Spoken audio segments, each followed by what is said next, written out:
Kozhikode beach പരിസരത്ത് ഭിന്നശേഷി വിഭാഗങ്ങളുടെ അവകാശ സംരക്ഷണത്തിനായി ഒരുക്കിയ കേരള ഡിസബിലിറ്റി ഫെസ്റ്റിവലിൽ വന്നാൽ മനോഹരമായി പാട്ടുപാടുന്ന റസിയെ പരിചയപ്പെടാം. പ്രതിസന്ധികളിൽ തളരാതെ, ജീവിതത്തിൽ തളരാതെ പൊരുതുന്ന റസിയ എല്ലാവർക്കും ഒരു മാതൃകയാണ്.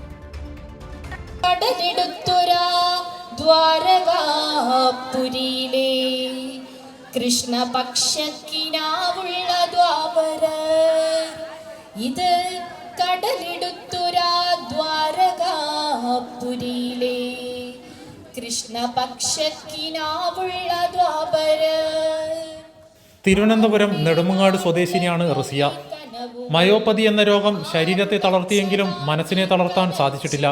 തളർന്ന് മാറി നിൽക്കാനുള്ളതല്ല, നിലക്കാത്ത പോരാട്ടമാണ് ജീവിതമെന്നാണ് റസിയുടെ ചിന്ത.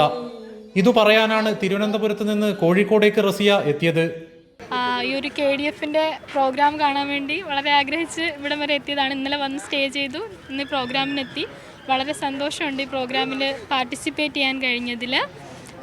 ഞാൻ ഇപ്പോൾ പോസ്റ്റ് ഗ്രാജുവേഷൻ കഴിഞ്ഞു, കാര്യവട്ടം ക്യാമ്പസിൽ MA ഹിസ്റ്ററി കഴിഞ്ഞു. അതിനുശേഷം ഇപ്പോൾ നെറ്റ് എക്സാം എഴുതിയിട്ടുണ്ട്. അതുപോലെ തന്നെ സിവിൽ സർവീസിൻ്റെ പ്രിപ്പറേഷൻ ചെയ്യുന്നുണ്ട്. പാട്ട് എനിക്ക് ആദ്യം പാട്ട് പാടാൻ പഠിപ്പിച്ചു തന്നതും എല്ലാം വാപ്പായാണ്. വാപ്പാടെ ആ ഒരു കഴിവ് എനിക്ക് കിട്ടിയിട്ടുണ്ട്.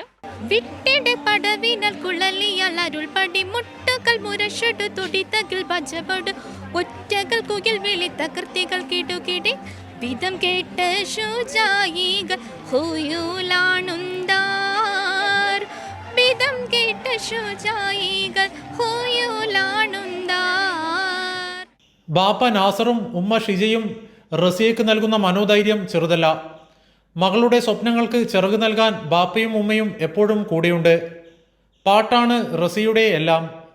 നീ പിറന്ന സമയം മുതൽ ഞാൻ പിരിഞ്ഞ നിമിഷം വരെ, നീ പിറന്ന സമയം മുതൽ ഞാൻ പിരിഞ്ഞ നിമിഷം വരെ, ഉല്ലാസം ആനന്ദം കുഞ്ഞോനേ പൂവേ പൊൻപൂവേ ആരീരാരം പൂവേ കനവും നീ നിനവും നീ വായോ വായോ വാവേ. കൈരളി ന്യൂസ്, കോഴിക്കോട്.